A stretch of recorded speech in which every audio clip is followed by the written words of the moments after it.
함께 보시 하나님의 말씀 빌립보서 2장 13절 한 절 말씀입니다. 우리 같이 우리 한 목소리로 읽도록 합니다. 빌립보서 2장 13절 같이 읽도록 하겠습니다. 시작. 너희 안에서 행하시는 이는 하나님이시니 자기의 기쁘신 뜻을 위하여 너희에게 소원을 두고 행하게 하시나니 아멘. 오늘 우리 예배 후에 친교실에서 떡국이 준비됐습니다. 우리 이제 부엌이 완전히 이제 준비되고 가동되면서 새 건물에 들어와서 첫 번째 갖는 이렇게 쿠킹을 해서 이제 갖는 첫 번째 밀입니다. 우리 많이들 참석하셨어요. 어저께 우리 권사님들 또 집사님들이 나오셔서 수고를 많이 했어요. 저보고 시식을 먼저 하라 그래가지고서 또 먹어보니까 야 진짜 맛있습니다.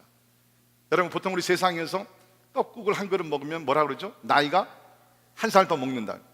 근데 제가 어저께 떡국을 먹으니까 제가 한 살 더 먹으면 이제 60이 돼야 되는데 오히려 한 살이 줄더라고요. 오늘 꼭 오셔서 우리 떡국을 드시면서 우리 또 하나님의 사랑 또 교제를 나눌 수 있기를 바랍니다. 자, 우리가 새해가 되게 되면 우리 New Year's Resolution, 새해 결심을 하게 되죠. 제가 인터넷 보니까 2019년을 맞이하는 사람들 어떤 결심들을 할까 이렇게 보니까 이런 것들이 나오더라고요. 2019년 결정한 10대 10번 탑 10 New Year's Resolution.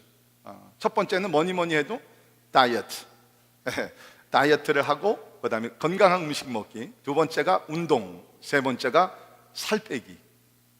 아마 대부분이 이 first three는 우리가 다 갖는 그런 생각일 것 같습니다.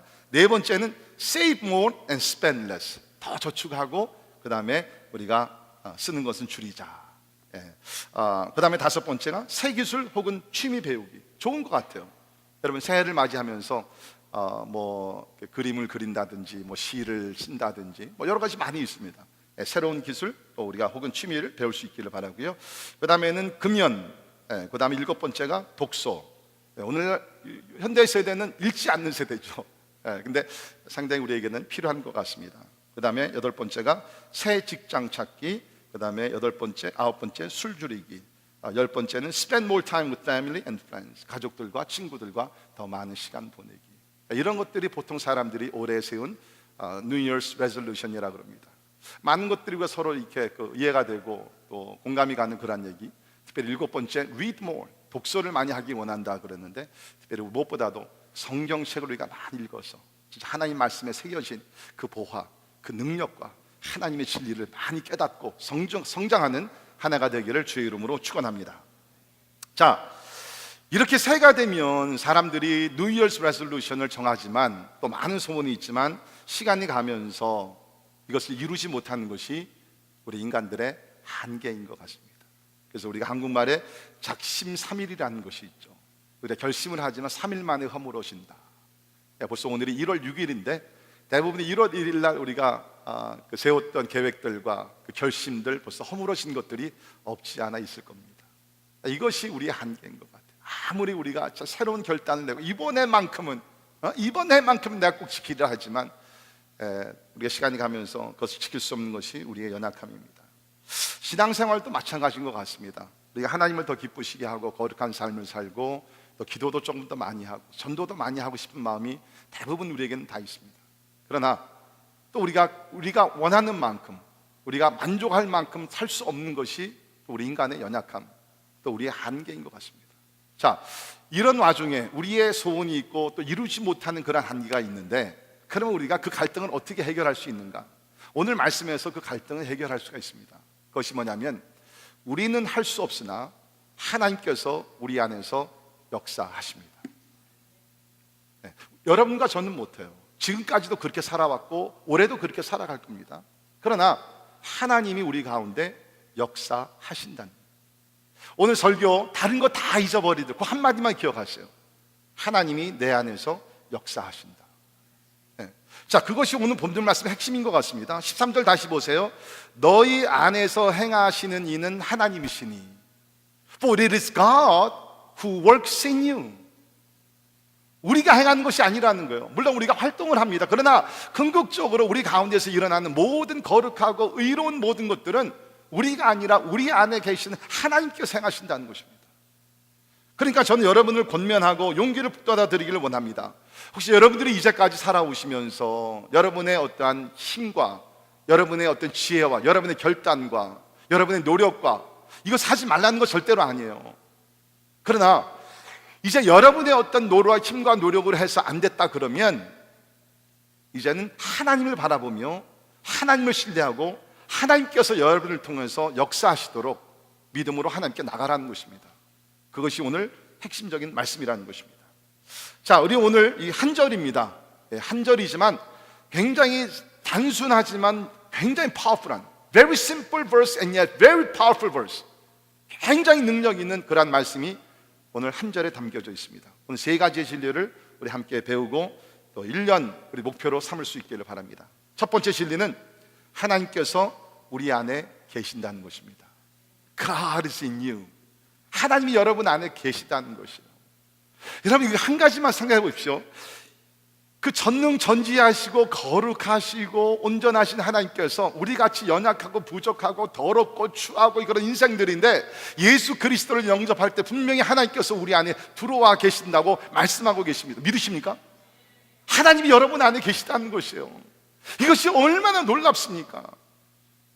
여러분 진짜 우리가 때로는 참 그야말로 하나님 앞에 부끄러운 생각과 불의의 생각과 이런 것들이 많이 있는데도 불구하고 하나님께서 그 누추한 그 진짜 더럽고 악한 곳이지만 하나님께서 우리 가운데 계시면서 더 놀라운 사실은 뭡니까? 그렇게 부족하다 할지라도 하나님께서 우리를 떠나지 않으시겠다는 거예요. 우리 같으면 좀 더럽고 추악하고 그러면 야 이제 안 되겠다. 나는 거룩한 하나님인데 내가 어떻게 너가 그곳에 살 수 있겠느냐. 그러면서 우리를 그냥 버려두시고 떠날만 하신데 약속하신 그대로 내가 세상 끝날까지 항상 너희와 함께 너희 안에 거하시겠다는 것입니다. 여러분 우리는요 더러운 곳에 가는 거 원치 않습니다. 그렇죠? 그래서 솔직히 가끔 선교지에 가면 우리가 주의 사랑과 복음을 가지고 가지만 처음에는 진짜 참 지저분한 곳에 가게 되면 참 어떨 때는 우리가 참 적응하기가 쉽지 않은 곳들이 있습니다. 공기도 그렇고 모든 것. 특별히 또 우리가 비좁은 공간들 가끔 이제 들어가게 되면 불편하잖아. 제가 몇 년 전에, 몇 년도 아니죠, 재작년에 한국에 갔었는데, 이제 한국에 가면 좋은 것 중에 하나가 이제 운전을 안 하고 이제 그 특별히 지하철을 이렇게 서브웨이를 타고 다니니까 저는 참 그것을 즐깁니다. 많이 걷고 사람들 만나고 이렇게 참 즐기는데 출퇴근 시간에는 할 게 아니더라고요. 출퇴근 시간에는요, 와 사람들이 얼마나 많이 오는지. 제가 한번 이제 출근 시간에 어딜 곳에 가기 위해서 이제 그 지하철을 타기 위해서 나왔는데 조금 늦었어요. 그래가지고서 좀 늦어가지고서 이제 기차가 들어왔어요. 지하철이 들어왔는데 그것을 타려고 제가 구두를 신고 막 뛰어가지고서 이제 그 기차를 타려고 딱 갔더니 문이 닫히는 거예요. 여러분 이거 절대로 하면 안 됩니다. 문을 이게 닫히는데 제가 용감하게 손을 딱 집어넣었어요. 저는 손을 집어넣으면 센서가 있어가지고서 열릴 줄 알았어요. 여러분 한국 지하철 안 열립니다. 다행히도 제가 좀 힘이 있어가지고 확 열어가지고서 밀고 들어갔어요. 이야 들어갔더니 사람들이 얼마나 많은지 그 비좁아가지고서 잘못 부딪혔다 뭐 요새 또 성추행 이런 것들 있잖아요. 그냥 요렇게 하고서 그냥 몇십 분을 가는데 야 그때 제가 생각한 것이 I love America. 미국이 좋다는 거예요. 아무튼 우리는 비좁은 공간 같은 거는 좋아하지 않아요. 가끔 보면 우리 마음속에 굉장히 좁은 마음, 그렇죠? 좀 넓은 마음을 하나님께서 편안하게 들어오셔서 좌정하시고 사셔야 되는데 우리의 고집과 우리의 그 좁은 생각들과 이런 것들 때문에 하나님께서 들어와 계시는데 좀 불편하지 않을까 그런 생각을 좀 해요. 그런데도 불구하고 하나님은 예수 그리스도를 영접하실 때 성령으로 여러분 가운데 거하시고 영원히 떠나지 아니하시고 여러분과 함께 하신다는 것입니다. 새해를 시작하면서 먼저 첫 번째 진리, 하나님이 나와 함께 하시고 하나님 내 안에 거하신다. 이 말씀으로 큰 위로와 용기를 얻을 수 있기를 주의 이름으로 축원합니다. 우리 몇 주 전에 성탄절을 보냈습니다. 성탄절의 의미가 뭡니까? 임마누엘, God with us. 하나님께서 인간이 되셔서 우리 가운데 거하심에 우리 가운데 거하신다. 우리는 혼자가 아닙니다. 전능전지하신 임마누엘 하나님께서 우리 안에 거하시면서 우리와 동행하시는 줄을 믿으시기를 바랍니다. 두 번째 진리는 뭡니까? 하나님은 우리 안에서 일하시고 계시다는 것입니다. Not only that God is in us, but God works in us. 하나님께서 우리 안에서 들어오시 가만히 있는 것이 아니라 우리 안에서 일하신다는 것입니다. 13절, 너희 안에서 행하시는 이는 하나님이시니. Do you see? 영어로는 For it is God who works in you. 하나님께서 여러분 안에서 일을 하고 계시다는 것입니다. 일을 하고 계시다는 것이에요. 여러분, 하나님은 전능하신 하나님으로서 창세기부터 요한계시록까지 전체를 보게 되면 하나님은 일하시는 하나님이시라는 거예요.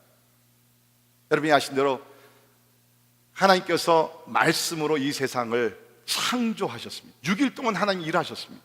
그리고 7번째는 하나님께서 안식을 하셨고, 그 후에도 보면 하나님께서는 계속 역사를 하십니다. 일을 하십니다.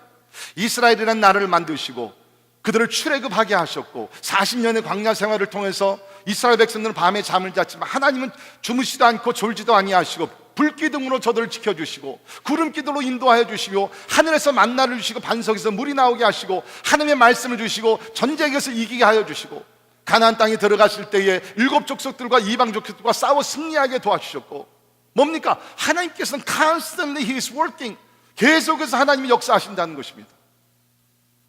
예수님도 하나님으로 이 땅에 오셔서 하나님이 일하시니 나도 일하느니라. 여러분, 일 자체는요 거룩한 것이에요. 죄가 들어와서 우리가 일해서 피곤함을 느끼는 것이지 일 자체는 하나님으로부터 시작이 된 것이라는 것입니다. 그런데 감사한 것은 그 하나님께서 우리 안에서 오늘도 일하고 계시다는 것입니다. 재미있는 것은 우리 성경에 나타난 하나님의 모습이 농부로, 목자로, 때로는 아버지로, 때로는 교사로 나타나고 있습니다. 이 모든 것이 뭡니까? 하나님은 일하시는 분이시라, 역사하시는 하나님이시라는 것입니다. 그러나 하나님께서 행하시는 많은 일들 가운데 가장 주된, 가장 중요한 일은 무엇이냐면 사람들을 구원시키시고 변화시키는 일인 줄 믿습니다. 하나님은요 많은 사람들을 구원시키고 또한 계속해서 저들 가운데 거하시면서 하나님의 형상을 닮아갈 수 있도록 역사하시는 분이 바로 하나님이시라는. 자, 오늘 제가 소원에 대해서 말씀을 드리지만 사실은 우리가 이 빌립보서 전체, 특별히 문맥을 따라서 보게 되면 이 소원은 다른 소원이 아니라 신앙생활을 잘할 수 있라는 것입니다. 자, 12절 잠깐 올라가서 보십시다. 12절에 보시면, 그러므로 나의 사랑하는 자들아, 너희가 나 있을 때뿐 아니라 더욱 지금 나 없을 때에도 항상 복종하여 두렵고 떨림으로 너희 구원을 이루라. 이 말씀은요, 그 빌립보 교인들은 이미 예수를 믿어 구원받은 사람들이에요. 근데 그 교인들에게 주시는 메시지가 뭐냐면, 내가 너희와 함께 있다가 빌립보 교회를 바울이 개척을 했죠. 이제 그 빌립보를 떠났습니다. 내가 떠났다 할지라도 신앙생활을 꾸준히 계속 잘하는 것입니다. 특별히 여기서 보게 되면 너희 구원을 두렵고 떨림으로 계속 이루어 가라는 거예요. 아니, 이미 구원 받은 사람들인데 구원을 계속 이루어 가라는 것입니다. Work out your salvation. 이게 무엇이에요?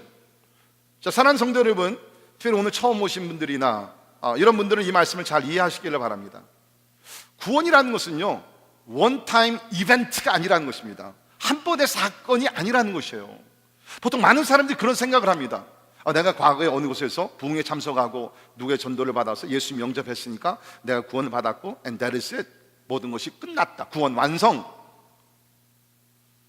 잘못된 신앙관이에요. 성경은 그렇게 말하지 않습니다. 구원은요 과정으로 얘기를 하고 있습니다. 무엇입니까? 내가 과거에 예수님 영접했어요. 구원 받았어요. 분명해요. 그것이 우리가 신학적으로는 칭의의 구원이라고 얘기합니다. Justification. 이제 우리의 모든 죄가 하나님의 법정에서 예수 그리스도의 십자가의 보혈로 의롭다함을 받았다는 거예요. 믿으십니까? 이것이 칭의의 축복입니다. 그러나 내가 하나님 앞에서 의롭다함을 받고 모든 것이 끝난 것이 아니에요. 그때부터 시작이라는 것입니다. 어린아이가 새롭게 태어나서 성장을 해야 되듯이 이제는 예수 그리스도 안에서 born again, 우리가 구원을 받고 중생해서 뭡니까? 날마다 성령의 도우심을 따라서 우리가 하나님을 닮아가는 성화의 과정을 걷고 있다는 것입니다. 이것이 우리가 성화, sanctification이라고 그러죠. 그러면 우리가 칭의의 축복에서 시작이 돼가지고서 성화의 과정을 거쳐서 마지막에 이르는 단계가 뭡니까? 영화라는 단계입니다. glorification. 이거는 죄가 없고 흠도 없고 점도 없어. 그래서 우리 하나님을 얼굴 그대로 만나는 그것을 얘기합니다. 그러니까 사도 바울이 여기서 얘기하는 것은 뭐냐면, 너희들이 이미 예수를 믿어서 의롭게 되었지만 두렵과 떨림으로 구원의 완성의 자리까지, 성화의 과정을 걸쳐서 영화로운 자리에 이르기까지 노력하라는 것이에요. 힘을 쓰라는 것입니다.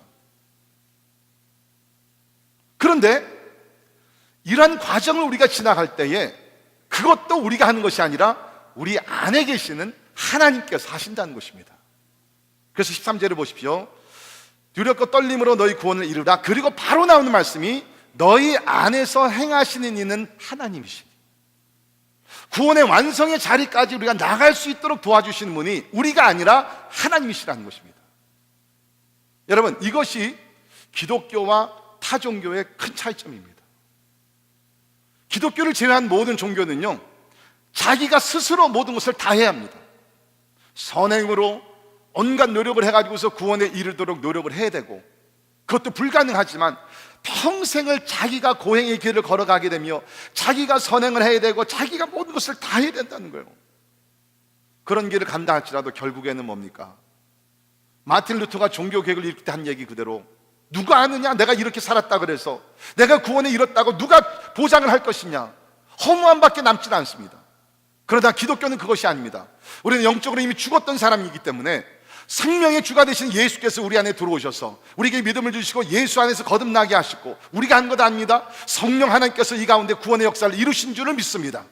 그 후에도 하나님께서 하나님의 영을 우리에게 보내주시사 우리가 노력하고 구하는 것 떨림으로 이루지만 하나님께서 우리 안에서 모든 것을 주장하셔서 결국에는 하나님의 구원의 완성이 이룰 수 있도록 역사하시는 분이 하나님 아버지라는 것입니다. 오늘 그것이 핵심적인 말씀이에요. 그러니까 여러분 신앙생활 하시면서 내가 만약에 구원을 이루지 못하면, 그런 두려운 생각은 잡아내세요. 여러분이 이루는 것이 아니라 여러분 안에 거하신 하나님께서 역사할 줄을 믿습니다. 그러니까 밸런스가 중요한 것 같아요. 그렇죠? 어떤 사람들은 자기가 다 해야 된다는 생각을 하죠. 어떤 사람들은 그것이 아니라 나는 아무것도 할 수 없기 때문에 하나님께서 모든 것을 하시고 나는 구경만 할 것이다. 이것도 잘못된 신앙관이죠. 궁극적으로 하나님께서 모든 것을 행하시지만 우리의 책임은 우리가 또 해야 된다는 거예요. 자, 사도 바울의 신앙관이 아주 그냥 완벽한 신앙관입니다. 보세요. 우리 고린도전서 15장 10절 같이 읽겠습니다. 고린도전서 15장 10절 시작. 그러나 내가 나 된 것은 하나님의 은혜로 된 것이니 내게 주신 그의 은혜가 헛되지 아니하여 내가 모든 사도보다 더 많이 수고하였으나 내가 한 것이 아니요 오직 나와 함께 하신 하나님의 은혜로라. 아멘. 여러분, 이것이 성경적인 건강한 바른 신앙관, 신학입니다. 바울이라는 인물을 보세요. 예수 그리스도의 원수였죠. 예수를 핍박하고 예수 믿는 사람들 잡아다가 감옥에 집어넣고 죽이고 막 그렇게 악한 일을 했던 사람입니다. 다메섹에서 그리스도인들을 잡아서 끌고 가려고 하다가 하늘에서 하늘이 열리며 빛이 비춰지고 음성이 들리게 됩니다. 사울아 사울아 왜 네가 나를 핍박을 하느냐. 그 음성을 들으면서 쉽게 얘기하면 꼬꾸라지게 됩니다. 하나님 앞에 항복을 하게 되고 예수 그리스도가 들어오게 되고 예수 그리스도를 전파하는 사도가 되었다는 것입니다. 예수를 핍박하던 자가 예수 그리스도를 전파하는 사도가 된 것이죠. 그 은혜가 얼마나 크겠어요. 그게야말로 요새 말로 학가닥을 한 것이죠. 180도 변화가 일어났습니다. 그러니까 그가 어떻게 살았어요? 열심히 삽니다. 열심히 나가서 전합니다.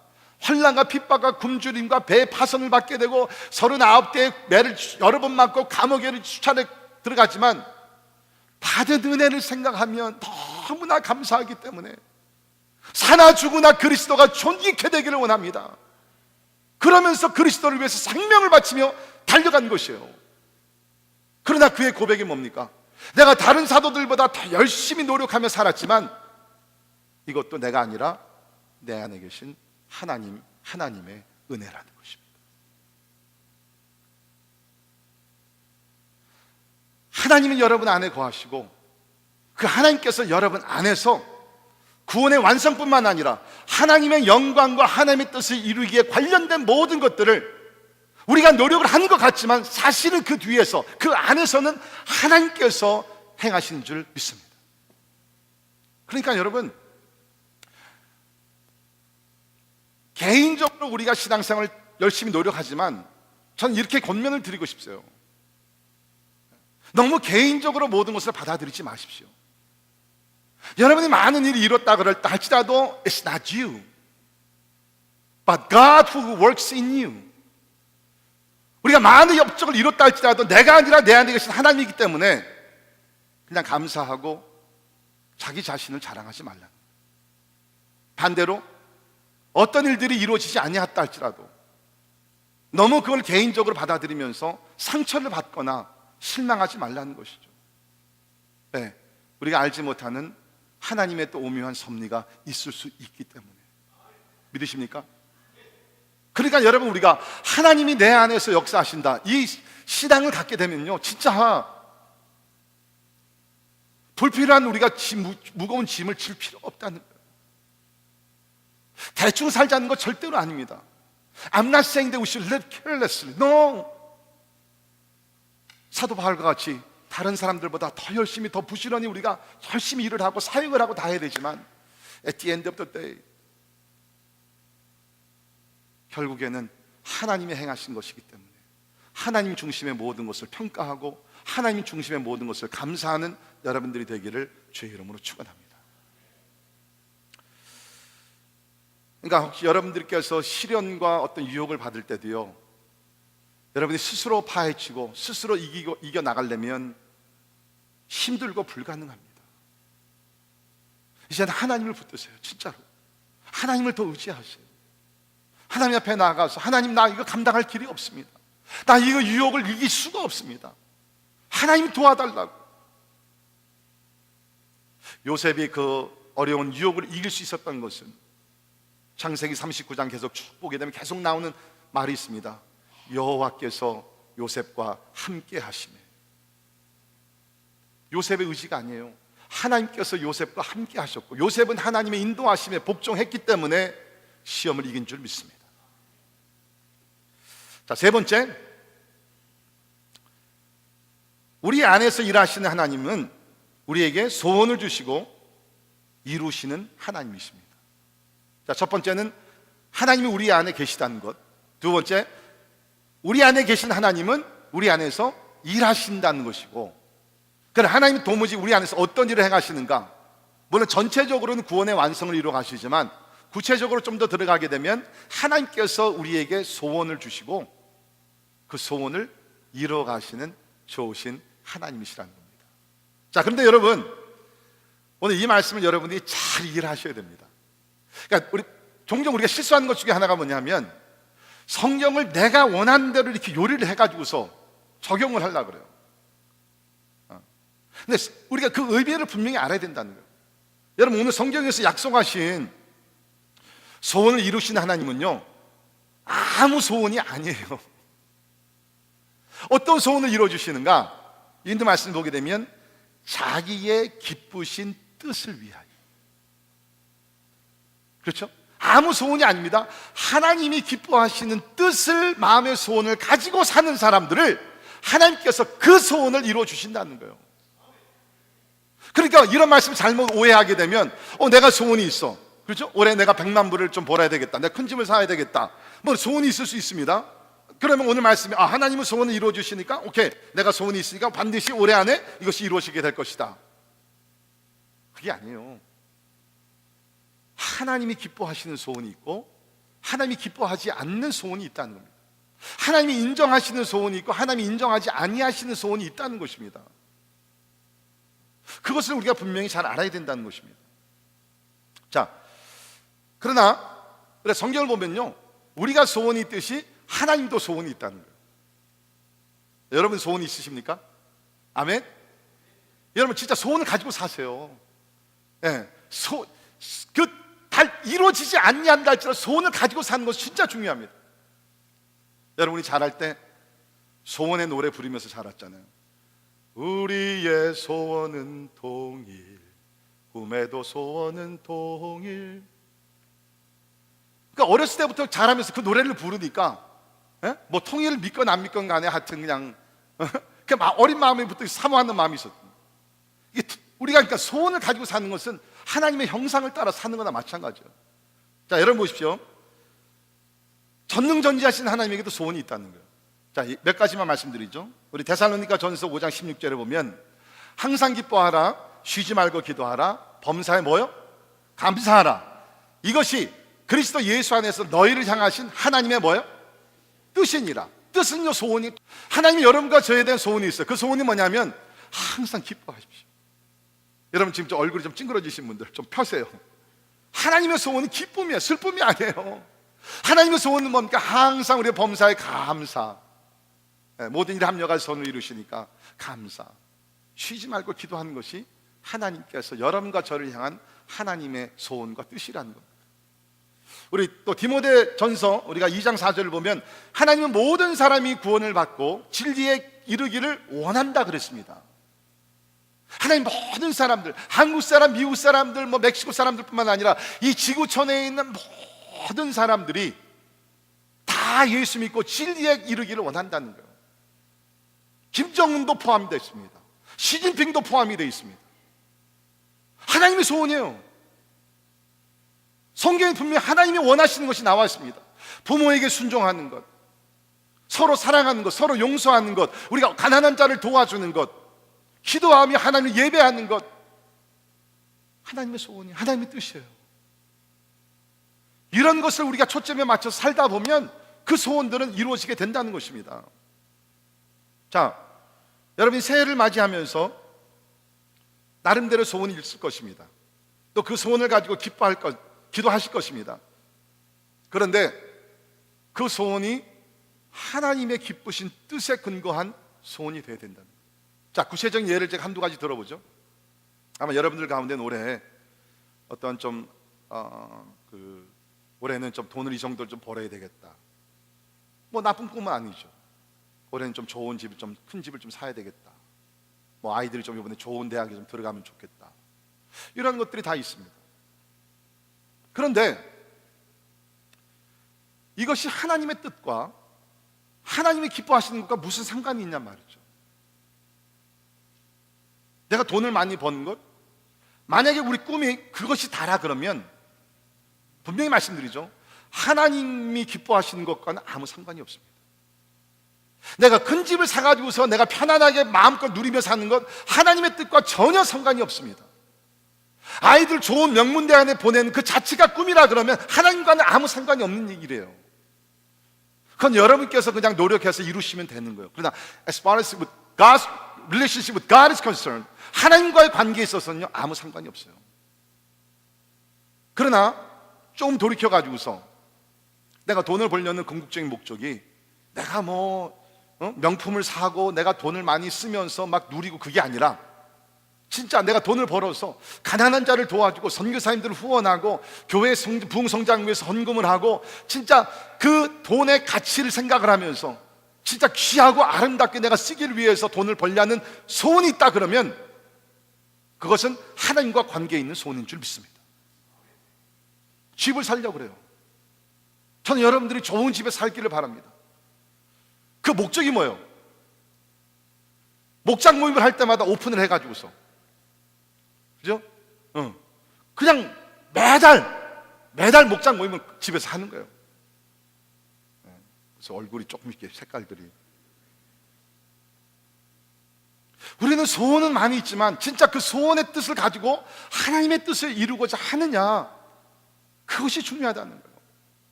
하나님은 우리에게 복을 주시는 하나님이신 줄 믿습니다. 아멘. 그런데 하나님은 우리에게 복 주실 때 항상 그 목적이 있어요. There's a purpose when God gives you blessing. 그 목적을 깨닫고 복을 받도록 기도해야 된다는 것입니다. 자, 예를 들면 우리 아브라함, 믿음의 조상 아브라함이잖아요. 참 하나님 놀라우신 게 아브라함은 거의 70세 됐습니다. 무슨 하나님을 잘 섬기던 사람도 아닌데 하나님께서 아브라함을 부르셔가지고서 먼저 복에 대한 약속을 주세요. 자, 들어보십시오. 우리 잘 아는 말씀 창세기 12장 2절에 보면 내가 너로 큰 민족을 이루고 내게 복을 주어 내 이름을 창대하게 하리니 너는 복이 될지라. 너를 축복하는 자에게는 내가 복을 내리고 너를 저주하는 자에게는 내가 저주하리니 땅의 모든 족속이 너로 말미암아 복을 얻을 것이라 하신지라. 하나님께서 out of nowhere 하나님께서 나타나신 아브라함, 내가 너를 축복하고 너의 이름을 창대케 하고 복을 줄게. 그런데 내가 너를 복 주는 이유는 그냥 너가 이렇게 잘 살고 그냥 그게 아니라 내가 진짜 원하는 것은 너를 통해서 열방이 복 받는 것을 내가 원해.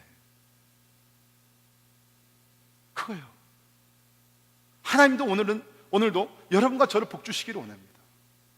그것은 내가 나 혼자 부자 되어서 누리고 쾌락을 누리는 그게 아니라 하나님께서는 주변의 열방을, 가난한 사람들, 복음을 듣지 못한 사람들 복을 줘야 되겠는데 도구가 필요하거든요. 통로가 필요하거든요. 그 통로가 되기 위해서 하나님께서 여러분에게 복을 주실 줄을 믿습니다. 자, 우리 교회가 16년 전에 교회를 시작했을 때 시편 67편의 말씀을 붙들고 시작을 했습니다. 67편은 이렇게 시작이 됩니다. 하나님은 우리에게 은혜를 베푸사 복을 주시고, 우리 다 복 좋아하잖아요. 복을 주시고 그의 얼굴빛을 우리에게 비추사 주의 도를 땅 위에 주의 구원을 모든 나라에게 알리소서.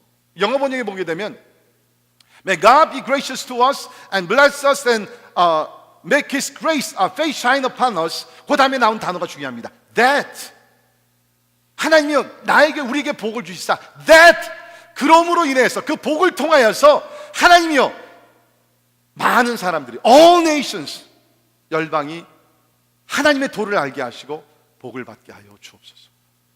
하나님은 우리에게 복을 주시고 복을 통해서 목적을 이루시기를 원하신다는 것입니다. 근데 우리는 그 복만 달라 그러지 그 복을 통해서 하나님의 사명을 이루, 하나님의 뜻을 이루겠다는 그 다음 단계를 나가지 못하기 때문에 그래 좀 복을 받지 못하지 않는다. 네, 그런 생각을 좀 들게 됩니다. 하나님의 뜻에 어울리는, 하나님의 뜻과 합하는 소원을 가지면 하나님은 언제든지 응답해 주십니다. 솔로몬 보세요. 왕이 되고 나서 하나님께 나타나십니다. 야, 너의 소원이 뭐야? 한 가지만 얘기해봐. 하나님, 난 다른 거 구하지 않습니다. 나는 지혜와 지식을 구합니다. 내가 이제 왕으로서 이 나라를 잘 다스려야 되는데 하나님, 난 지혜와 지식이 부족합니다. 지혜와 지식을 주셔서 잘 판단하게 하시고 나를 정의로 잘 이끌어갈 수 있도록 도와주옵소서. 하나님의 마음이 흡족한 거예요. 세상의 부나 재물이나 영광을 구하지 아니하고 이렇게 나라를 잘 다스리기 위해서 이스라엘은 특별히 하나님이 다스리신 나라였잖아요. 마음이 너무 좋으시고 하나님께서 솔로몬, bless you even more. 내가 구하지 아니하는 부와 재물과 영광도 내가 너에게 더하여 주리라. 여러분, 하나님과의 관계가 이렇게 이루어져야 된다는 거예요. 하나님의 마음을 읽으면서 하나님의 뜻에 합한 소원의 기도를 드리면 하나님께서 구하지 않는 것까지도 우리에게 부어줄 줄을 믿습니다. 여러분, 이제는 좀 세월이 많이 갔죠. 한 10여 년 전에 우리 미국에서 베스트셀러로 많이 팔려진 책 중에 하나가 야베스의 기도였습니다. 여러분 기억나세요? 야베스의 기도? 그 책 여러분 읽으신 분들 있으면 한번 손 들어보세요. 야베스의 기도 읽으신 분들. 네, 우리 많은 분들이 여기 계시는데 적어도 아마 야베스의 기도는 교회를 다니셨던 분들이면 아마 들어보셨을 것입니다. 야베스라는 사람이 나옵니다. 역대상 4장 10절에 보면 야베스라는 사람이 나와요.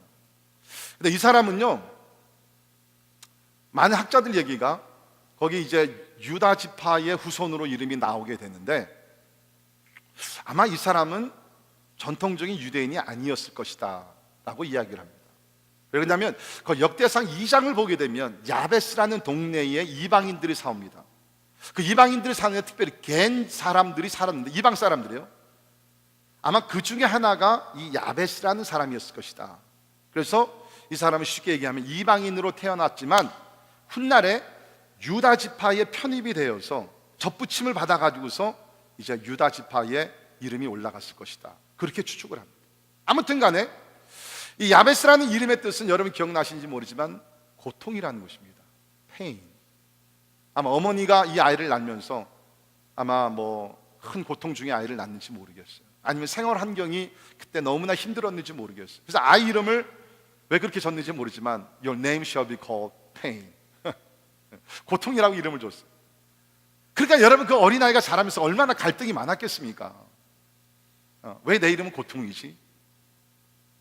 그러다가 어떻게 해서 이스라엘의 하나님 여호와를 만나게 되죠. 그리고 나서 그가 기도를 이렇게 합니다.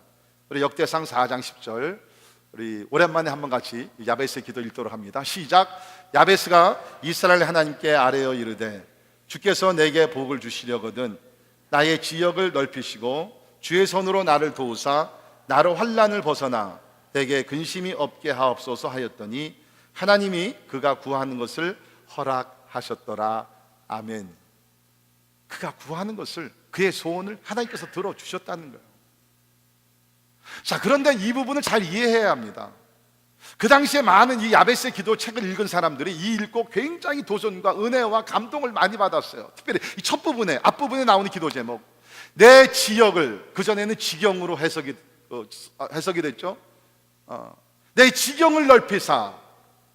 이 책을 읽고 사람들이요 막 지경을 넓혀가는 거예요. 사업의 지경을 넓혀가고 무슨 뭐 자기 집도 더 큰 집도 사고 막 이러면서 막 지경을 넓혀가는 거예요. 네, 여러분, 여기서 야베스가 하나님 내 지경을 넓혀달라고 기도한 것은 더 큰 땅을 달라고 기도하는 것이 아니에요. 그걸 이해하셔야 됩니다.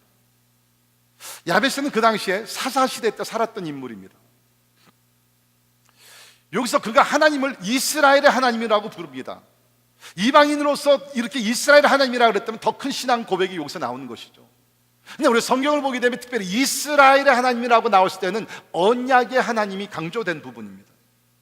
여러 가지 많은 언약이 있지만 특별히 하나님께서 모세를 부르시고 여호수아에게 언약을 하십니다. 내가 이 땅을, 이 넓은 팔레스타인의 땅을 내가 너에게 줄게. 넌 나의 이름으로 들어가서 점령하라는 거예요. 그런데 여호수아를 공부해 보면 하나님께서 약속하신 그 넓은 지경을 다 차지하지 못합니다.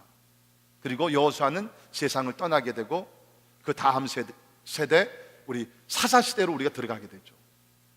사사시대 여러분 기억나시지만 여러 사사들이 일어나게 되면서 이스라엘 백성들이 계속 죄를 범하는 사이클을 하잖아요. 그러면서 차지했던 땅들도 빼앗기게 됩니다. 그러니까 여기에 나오는 야베스는 그러한 역사의 그러한 그 흐름 속에서 안타까운 것이에요.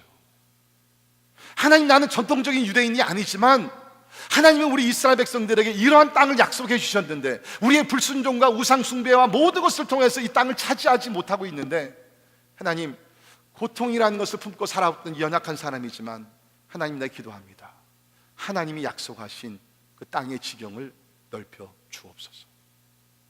다시 말하면 하나님이 약속하신 그 언약이 이루어지기를 위해서 기도했다는 것입니다. 자신의 욕심을 채우기 위해서가 아니라 하나님의 뜻이 이루어지기 위해서, 하나님이 약속하신 것이 이루어지기 위해서 기도를 했다는 것입니다. 그렇기 때문에 우리가 하나님 앞에 소원 기도를 아뢰을 때 하나님의 뜻을 알고 부르짖고 기도해야 된다는 것입니다. 네. 예를 들게 되면 우리 2편 8절에 보면 내게 구하라 내가 이방 나라를 내 유업으로 주리니 내 소유가 땅끝까지 이르리로다. 하나님이 약속해요. 내 소유가 땅끝까지 이르게 된다. 무엇을 위해서? 하나님의 나라가 임하는 것을 하기 위해서. 그러니까 여러분께서 만약에 지경을 넓혀달라고 기도하시는 좋은 기도입니다. 성경적인 기도입니다. 하나님, 내 사업의 지경을 넓혀주시고 우리 자녀들의 영향력을 지경을 넓혀주시고, 제가 금요일날 우리 신년 축복성에서도 여러 가정들을 축복하며 참 하나님께서 또 말씀하신 것들이 있는데, 하나님이 그 지경을 넓혀가다고 했을 때에 궁극적으로 하나님, 내 욕심이 아니라 나의 명성을 떨치기 위해서가 아니라 하나님의 이름이 높임을 받고 하나님이 알려지고 예수 그리스도의 복음이 직접 간접적으로 전파되기 위해서 하나님이여 나의 삶의 지경을 넓혀 주옵소서 라고 간구하면 하나님께서 응답해 줄 줄을 믿습니다. 여러분, 기도를 함부로 막 하는 것 아니에요. 어떻게 기도하는 것을 배우고 여러분이 기도를 하셔야 된다는 것입니다. 우리 요한일서 5장 14절 15절을 보면 우리 같이 한번 읽을까요? 시작. 그를 향하여 우리가 가진 바 담대함이 이것이니 그의 뜻대로 무엇을 구하면 들으심이라. 우리가 무엇이든지 구하는 말을 들으시는 줄을 즉 우리가 그에게 구한 그것을 얻은 줄을 또한 아느니라. 아멘. 그의 뜻대로 구하면, 그냥 아무 소원 기도가 아니라 그의 뜻대로 구하면. 저는요, 만약에 제가 평신도라 그러면 이런 기도 한번 할 것 같아요. 하나님, 내 사업, 내 직장에 복을 주셔서 우리 교회가 많은 선교를 하고 있는데 이 선교 재정의 50%를 내가 감당할 수 있도록 도와주옵소서. 아멘. 아무도 안 해. Why not? 그건 하나님이 기뻐하시는 일이에요, 진짜로. 그런 좀 거룩한 야심을, 그 욕심을 한번 가져보세요. 하나님을 위해서 하겠다는데 그의 뜻대로 구하면 하나님께서 응답해 주신다는 말씀을 정리합니다. 오늘 세 가지 진리를 오늘 빌립보서 2장 13절에 있는 말씀 그거로 말씀드렸습니다. 첫 번째, 하나님이 여러분 안에 계신다는 겁니다. 두 번째, 여러분 안에 계신 하나님은 조용히 가만 계신 하나님이 아니시라 여러분 안에서 일하시는 하나님이십니다. 구원의 완성부터 시작해서 하나님의 뜻을 우리 가운데 역사하시는 하나님, 일하시는 하나님. 세 번째 진리는 하나님은 어떤 일을 하시는가? 우리에게 소원을 주십니다. 그냥 소원이 아니라 하나님을 기쁘시게 하는 소원, 하나님을 기쁘시게 하는 소원을 갖게 하시고 그것을 우리 안에서 이뤄가시는 분이 하나님이시라는 거예요. 자, 그러면 구체적으로 어떻게 이런 것들이 우리의 삶의 현장에서 이루어지는가? 세 가지를 여러분이 하셔야 돼요. 첫째는 하나님이 여러분에게 주신 소원이 무엇인지 알아야 합니다. 특별히 이번 한 주간 새해를 시작하면서 이제 뭐 바쁜 그 행사들 다 끝났잖아요. 이번 주는 좀 조용히 좀 시간을 이렇게 구별하셔서, 장소를 구별하셔서, 하나님, 오늘 말씀을 보니까 하나님께서는 우리에게 소원을 주시고 그 소원을 이루어 가신다 그랬는데 나를 향한 하나님의 소원을 좀 알기를 원합니다. 하나님을 기쁘시게 하는 소원이 있다 그랬는데 아직 모르시는 분들 하나님께 구하세요. 하나님의 소원이 뭡니까? 그 소원을 아신다면 두 번째는 그것을 가지고 기도하십시오. 하나님, 하나님의 영광, 하나님의 기쁨을 위한 나의 소원이 여기 있습니다. 하나님, 들어주시옵소서. 그리고 세 번째는 뭡니까? 우리 기도를 했으면 우리가 행해야 합니다. 어떤 사람들 기도만 하고 그냥 가만히 있어요. 나무에서 사과가 떨어질 때까지 그냥 하고서. 아니에요. You gotta do your responsible work. 여러분의 책임적인 일을 감당을 해야 된다는 것입니다. 하나님께서 구원의 완성을 이루시지만 여기서 뭡니까? 항상 복종하여 두렵고 떨림으로 너희 구원을 이루라. That's your part. That's my part. 우리의 책임을 우리가 해야 된다는 거예요. 하나님의 소원을 우리가 깨닫고 우리가 그것을 가지고 기도했으면 이제는 뭐요? 1년 동안, 앞으로 평생 남은 세월 동안 뭡니까? 행해야 된다. 믿음으로 부지런히 나가서 일하시고 전도하시고 사역하시고 하시다 보면 사도 바울과 같이 열심히 일을 하나 우리 안에 계신 하나님께서 하나님의 영광을 위해서 또 우리를 축복하시면서 위대한 일을 우리가 아니라 하나님이 행하실 줄을 믿습니다. 자, 우리 예레미야 33장 2절 3절 우리 한번 크게 선포하고 오늘 설교 마치도록 하겠습니다. 시작. 이를 행하시는 여호와, 그것을 만들며 성취하시는 여호와, 그의 이름을 여호와라 하는 이가 이와 같이 이르신도다. 너는 내게 부르짖으라. 내가 내게 응답하겠고 내가 알지 못하는 크고 은밀한 일을 내게 보이리라. 아멘. 우리가 예배하는 하나님은 어떤 하나님이세요? 일을 행하시는 하나님, 그것을 만들어 성취하시는 하나님이십니다. 그 하나님께 기도하며 믿음의 행진을 다하여 많은 열매를 맺어 주께 영광 돌리는 아름다운 멋진 최선의 최고의 2019년이 되기를 주의 이름으로 축원합니다. 기도하겠습니다. 사랑과 은혜가 충만하신 하나님 감사합니다. 2019년 새해를 시작하며 하나님의 말씀을 붙듭니다. 특별히 빌립보서 2장 13절에 있는 말씀을 우리 모두에게 주신 줄을 믿습니다. 하나님은 우리 가운데 계시고 우리 가운데 역사하시되 구원의 완성뿐만 아니라 하나님이여 우리 마음에 거룩한 소원을 주시고 이것을 하나씩 하나씩 이루어 가시는 분이 하나님이신 줄을 믿습니다.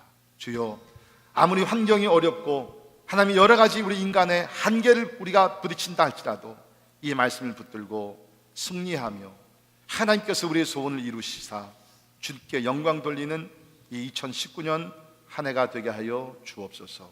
감사드리며 존귀하신 예수님 이름으로 간절히 기도하옵나이다. 아멘. 우리 다 일어나셔서 같이 찬양하십니다.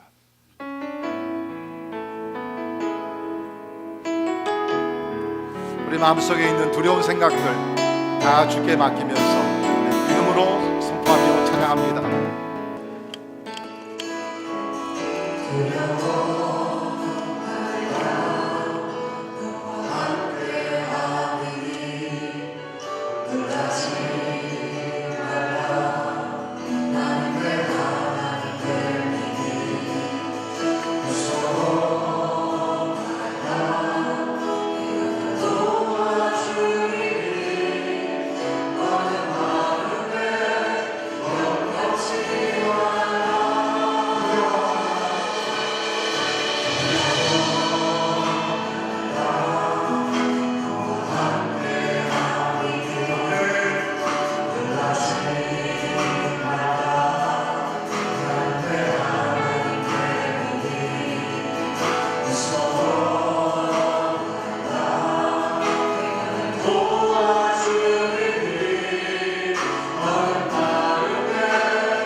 설교를 하셨어요. 그 설교 내용 가운데 이런 얘기를 했더라고요. 하나님이 우리를 복 주시기 전에 먼저 우리를 크러쉬, 그 단어가 크러쉬라는 단어를 썼어요. 하나님께서 우리를 겸손하게 만드시고 부서뜨리시고 낮게 하신다. 그러면서 사도행전 9장에 나오는 사울의 회심 이야기를 하셨어요. 사울이 굉장히 교만으로 자만심으로 가득 찼던 사람이죠. 종교적인 열심이 있었으나 하나님의 뜻과 어긋나는 삶을 살고, 하나님이 그를 사용하시기 위해서 복 주시기 전에 먼저 어떻게 하셨어요? 드리셨어요. 크러쉬 하셨어요. 겸손하게 하셨어요. 두 손 들게 만드셨어요. 그리고 사울이라는 청년에게 복을 주시고 사명을 주시고 성령의 권능을 주셨습니다. 그 말씀이 얼마나 은혜가 됐는지. 다시 교회 도착하는데 막 저는 마음속에 막 눈물이 막 나는 거예요. 제가 이 말씀을 왜 여러분과 나누냐 하면, 혹시 여러분들 작년에 너무 힘들으신 분들, 진짜 막 nothing, 아무것도 일이 잘 되지 않았어요. 그러면서 새해를 맞이했습니다. 어떠면 하나님이 개인마다 역사하시는 것이 다르겠죠. 어떠면 하나님께서 잠시 힘든 시간 주신 이유가 여러분을 겸손하게 만들시고 낮아지게 하시고 하나님께서 복 주시기 위해서 준비하신 기간인 줄 모르겠습니다. 낙심하지 마십시오. 절망하지 마십시오. 포기하지 마십시오. 우리 하나님은 소망의 하나님이신 줄 믿습니다. 우리 같이 기도하시면서 짧은 시간이지만 하나님께 기도합시다. 하나님, 내 마음속에 주신 거룩한 소원이 무엇입니까? 하나님이 기뻐하시는 뜻이 무엇입니까? 그것을 알기를 원하고 그 소원이 이루어지기를 원합니다. 소원 기도를 하세요. 그러나 궁극적으로 하나님의 영광을 위해서, 하나님의 뜻이 이루어지기 위해서 기도하시면 오늘 말씀대로 여러분의 안에 계신 하나님께서 그 일을 이루실 줄을 믿습니다. 우리 같이 기도하겠습니다. 기도합니다. 고마우신 하나님 감사합니다. 하나님의 신년 첫 주일날 하나님 앞에 나와 기도하며 주님 약속의 말씀 붙들게 하시니 감사합니다.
지금 우리 삶의 주인이 되시며 2018년 은혜 가운데 마치게 하시고 19년으로 인도하신 우리 주 예수 그리스도의 은혜와 하나님의 무한하신 사랑과 성령 하나님의 역사 감화 감동 인도하심이 새해를 맞이하여 하나님 앞에 나와 우리 꿈과 소원을 아뢰되 하나님의 육신의 소원이 아니라 하나님을 기쁘시게 하는 소원을 아뢰며 이 뜻이 우리 가운데 이루어지되 우리가 아니라 하나님께서 행하실 것을 믿고 확신하는 우리 사랑하는 모든 성도들 또 자녀들 머리 위에 지금부터 영원까지 함께 하시기를 주님의 이름으로 간절히 축원하옵나이다. 아멘.